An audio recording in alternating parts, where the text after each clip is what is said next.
वाला पिछले साल का ही चल रहा है सारा, और पिछले साल की डेप्रिसिएशन लेस कर दी, तो ये जो 10.2 थी ये 1.8 की, ये देखे ना 16 के ऊपर इनिशियल अलाउंस मिला 25%, तो ये 4 इनिशियल अलाउंस आ गया, तो ये डेप्रिसिएशन ही चार्ज करनी है उसकी, तो 16 में से 4 निकाले 12 पे 15% की डेप्रिसिएशन चार्ज की, ये 2022 की उसकी डेप्रिसिएशन है।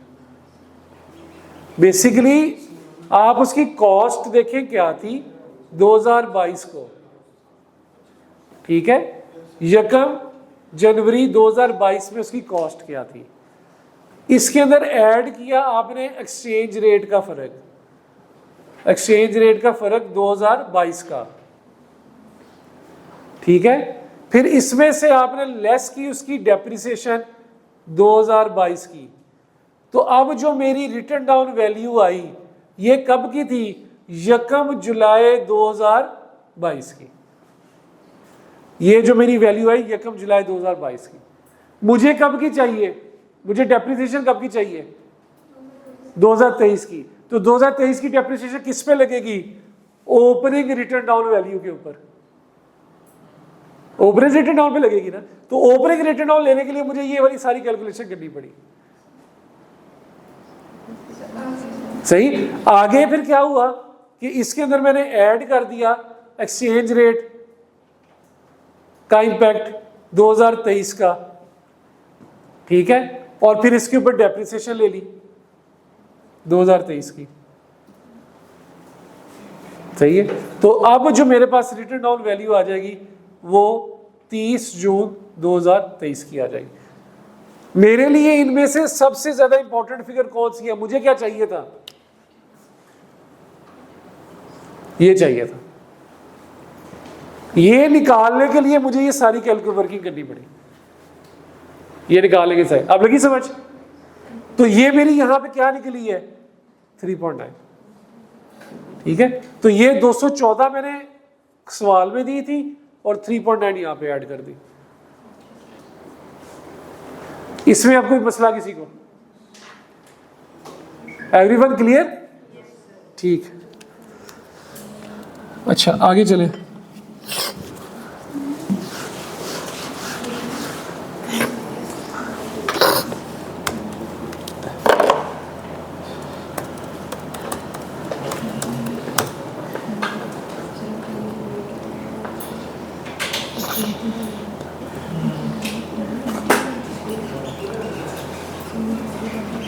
वैसे हद हो गई, बच्चे ने कह रहे तो आप भी नहीं छोड़,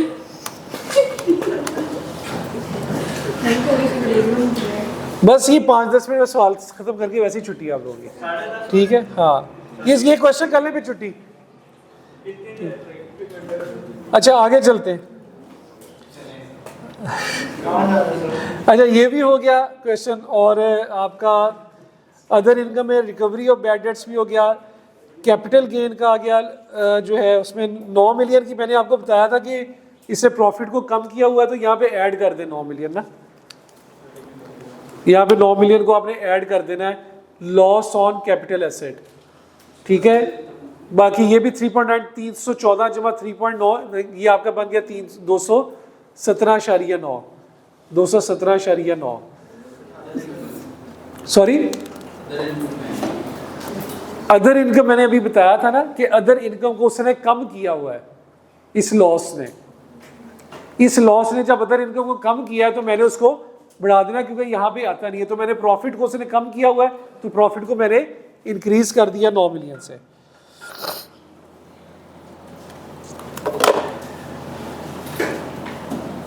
बाकी इसके अंदर अब हम आते हैं अपनी जो बाकी ट्रीटमेंट्स हैं उसके ऊपर, मुदारबा सर्टिफिकेट्स है, शेयर्स ऑफ अनलिस्टेड कंपनी है और shares of a listed company है।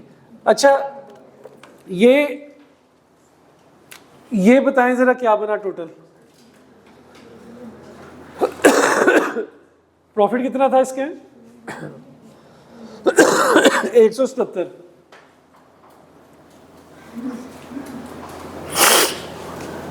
ये देखिएगा कितना बना, ऐड लेस करके।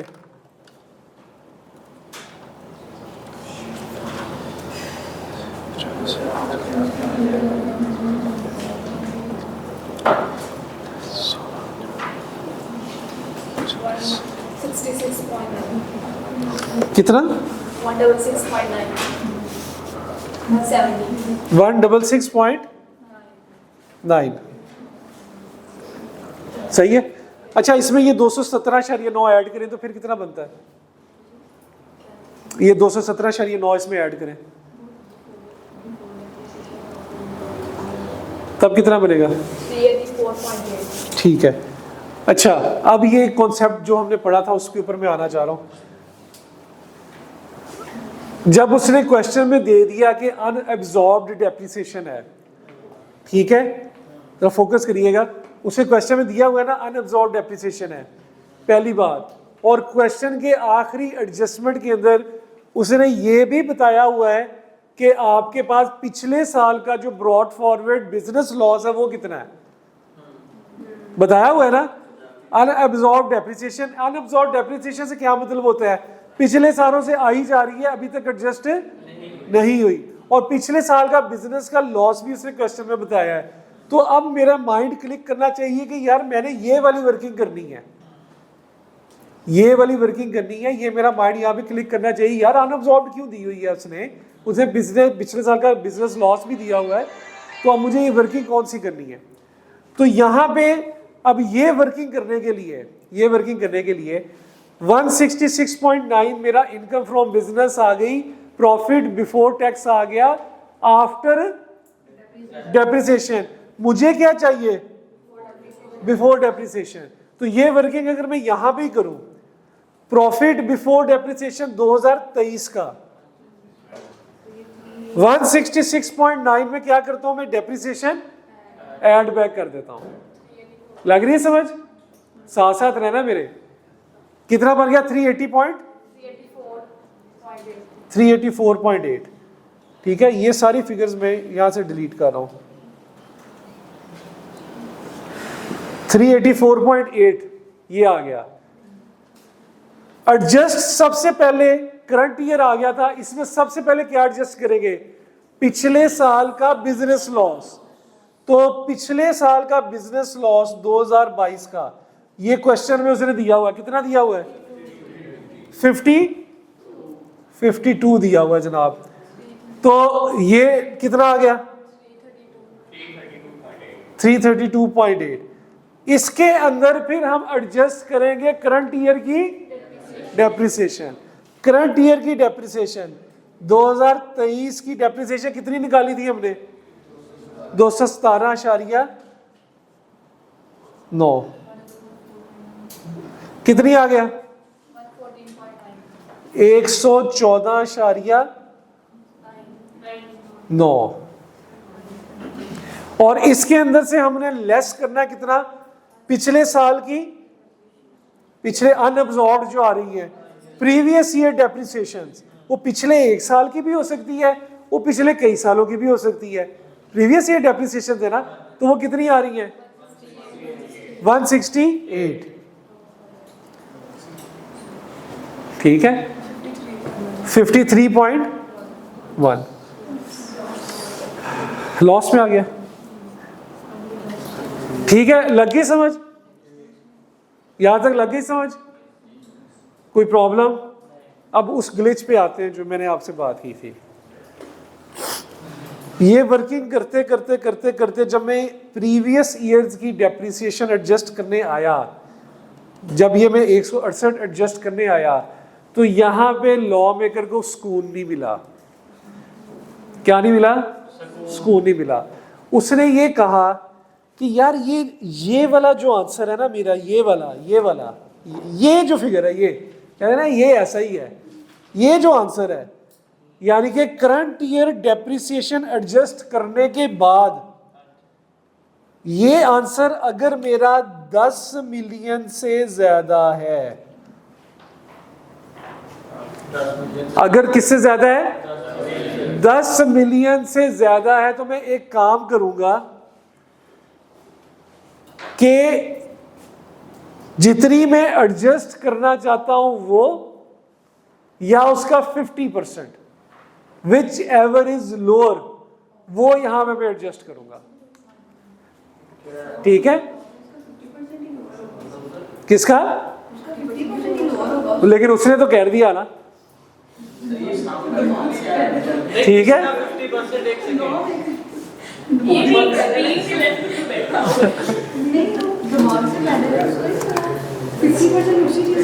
इसको भी राइट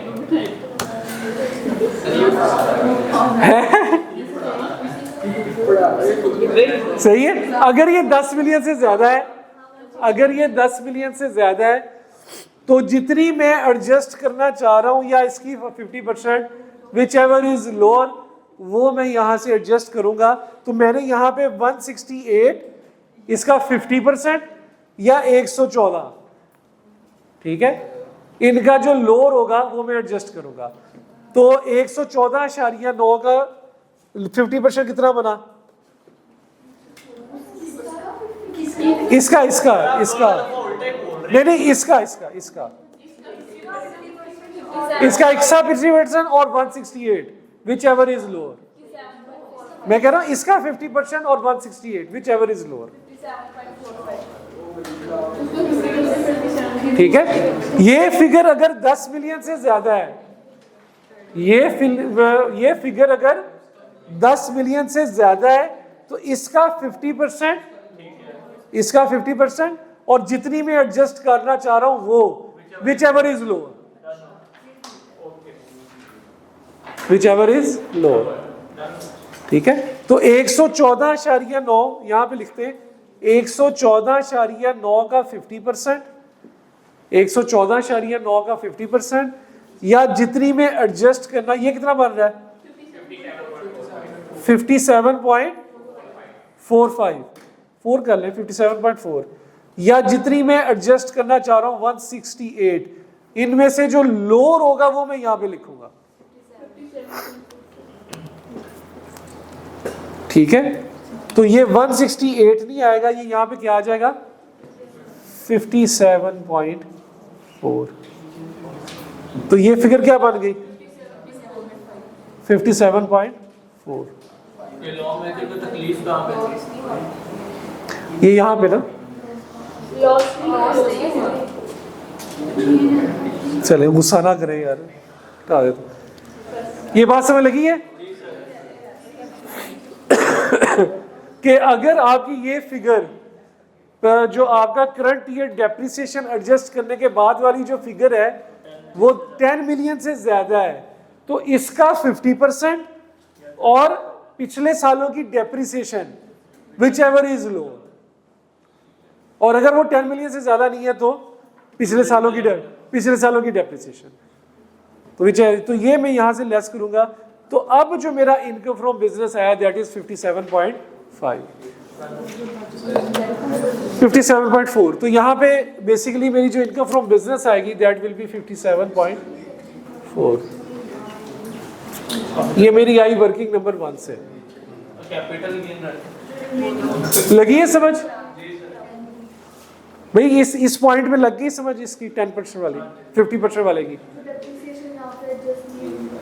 डेप्रिसिएशन यहाँ पे एडजस्ट नहीं हुई पूरी, जो नहीं एडजस्ट हुई वो एज ए अनअब्सॉर्ब्ड के तौर पे कैरी फॉरवर्ड हो जाएगी आगे।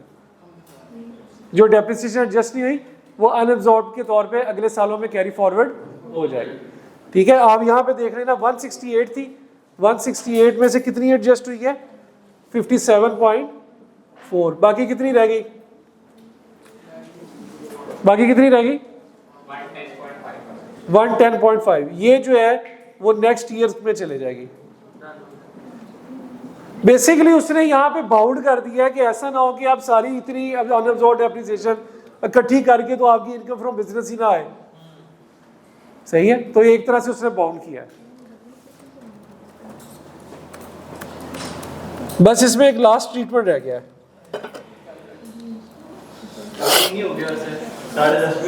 नहीं, बस थोड़ा सा रह गया। अच्छा, इनकम फ्रॉम कैपिटल गेन में आए। इनकम फ्रॉम कैपिटल गेन में मुदारबा था। मुदारबा का कैपिटल गेन कितना है? 8 और सिक्योरिटीज जो लिस्टेड है उसका कितना है 20 और जो दूसरा इनकम फ्रॉम कैपिटल गेन जो दूसरा सिंपल है वो कितना है 12 अनलिस्टेड का। इसमें उसने एक और बात की है, पिछले सालों के लॉसेस आ रहे हैं, पिछले सालों के लॉसेस आ रहे हैं, नीचे टेबल पे दिया है कितने आ रहे हैं। Capital loss on the sale of listed securities 2019 का 8 आ रहा है और 2020 का 6 आ रहा है। 2019 का 8 आ रहा है और 20 का 6 आ रहा है। हम कहां बैठे हैं 2000। अब मैं 8 वाले को एडजस्ट करूं सबसे पहले के 6 वाले को, सोच ले यार दोबारा। ये 3 साल तो 8 वाला तो डेड हो गया ना, तो 8 वाला तो डेड हो गया। तो 19 वाला था 20, 21, 22 3 सालों में डेड हो गया। तो एडजस्ट कौन सा होगा 6 वाला। तो 6 वाला जो है वो मैं इसके अंदर यहाँ पे एडजस्ट कर दूंगा। वैसे नहीं शर्म तो नहीं आती सवाल बनाते? नहीं उसे शर्म क्यों आनी है।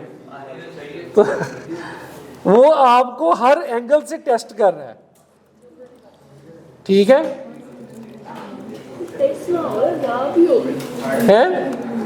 टेस्ट ना हो गया लाभ ही हो कलर भी नहीं हो रहा। तो हो गया क्वेश्चन। नहीं नहीं ठहर जाए। अभी 9 मिलियन का जो आपको कैपिटल गेन का पास था तो ये अब इसमें आएगा। बता रहा हूँ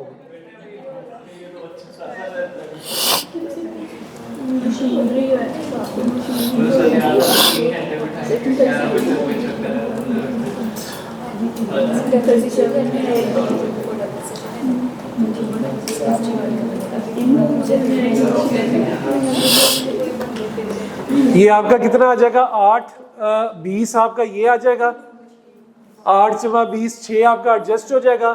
तो कैपिटल गेन कितना आ जाएगा आपका कितना 22 आ गया ना यार, सिंपल सिंपल।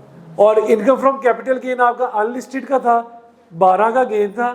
तो कैपिटल एसेट्स का आपका लॉस कितना आ जाए 9 मिलियन का, तो ये 3 मिलियन आ जाएगा। कैपिटल एसेट्स का जो लॉस था वो 9 मिलियन का था, तो ये आपका 3 मिलियन आएगा। तो ये आपका यहाँ पे इसकी ये ट्रीटमेंट आ जाएगी इस तरह से, ठीक है। अब जब आपने इसको मजीद नीचे लेके जाना है तो उसके अंदर उसको आपने सेपरेट ब्लॉक जो है उसको आपने लेस कर देना है, और क्योंकि आपने ऊपर उसको ऐड किया हुआ था तो सेपरेट ब्लॉक्स जो है वो आपके नीचे से लेस हो जाएंगे। तो बाकी आपका इस तरह ही रहेगा। आई डोंट थिंक मुझे एक दफ़ा सवाल देखने दें कुछ इसमें ट्रीटमेंट रह ना गई हो। नहीं अब सिंपल इसमें और कुछ भी नहीं है। ये आपकी 57.4 में 25 ऐड करें 67, 77 और 25, 23, 25, 5 83.4 82.4 82.4 आपका बन जाएगा। ये आपकी टोटल इनकम आ जाएगी। इसके अंदर से आपने सेपरेट ब्लॉक इनकम लेस कर देनी है। सेपरेट ब्लॉक इनकम आपकी कौन सी आ जाएगी, ये वाली आ जाएगी ना 22 की, ये इसमें से लेस हो जाएगी 60.4। इसके ऊपर आप ये एनटीआर आ जाएगी, इसके ऊपर आप टैक्स लायबिलिटी निकाल देंगे बिजनेस वाली। लेकिन इसके साथ साथ ही आप सेपरेट ब्लॉक की लायबिलिटी भी निकालेंगे, सेपरेट ब्लॉक की लायबिलिटी भी निकालेंगे, ठीक है। और वो सेपरेट ब्लॉक की लायबिलिटी निकालने के लिए क्या जरूरी होती है, date of purchase, holding period लेना है, ठीक है। तो है हाँ लेस देन 1 ईयर जो है अगर तो 12 में से किया ना 37A में तो ऊपर वाला है ना ये सिक्योरिटीज। हाँ तो मशीनरी का 9 जो है मैंने 12 से लेस किया ना 12, क्योंकि कैपिटल एसेट में से ही कैपिटल लॉस एडजस्ट होगा ना। कैपिटल एसेट के गेन में से हाँ तो ये कैपिटल लॉस 37 का है ना। सिक्योरिटीज ये होती है ना, ये सिक्योरिटीज है, ठीक है।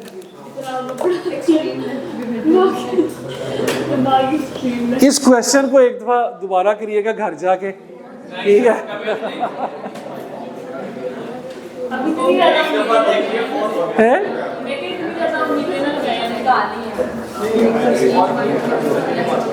बस अब फिर हाँ बर्दाश्त किए इस सवाल को। अच्छा, मैं इसके क्वेश्चन आपको वो बताऊं, मार्किंग क्या थी, ठहरे जरा। नहीं वो सॉरी, इसकी ये स्प्रिंग का क्वेश्चन था ना, एग्जामिनर के कमेंट्स तो चेक करें ना। स्प्रिंग का क्वेश्चन नंबर कौन सा था? क्वेश्चन नंबर 2, 15% है। स्प्रिंग का क्वेश्चन 2 है ये? नहीं 2 नहीं है, 3 है, 3 है। 30% पासिंग रेशियो है इस क्वेश्चन की, है नहीं, कुछ पढ़ते भी हैं। हो गया सर, काफी हद से नहीं तो आगे ये तो क्या करना है। ये पेपर, ये वाला तो सवाल उसी का ही पास हो रहा है जिसने 100%। मैंने आज आपको 2 सवाल कराए, दोनों सवाल ऐसे थे जिसपे, इसे बंद कर दें, बहुत तो पढ़ना नहीं, दोनों सवाल वो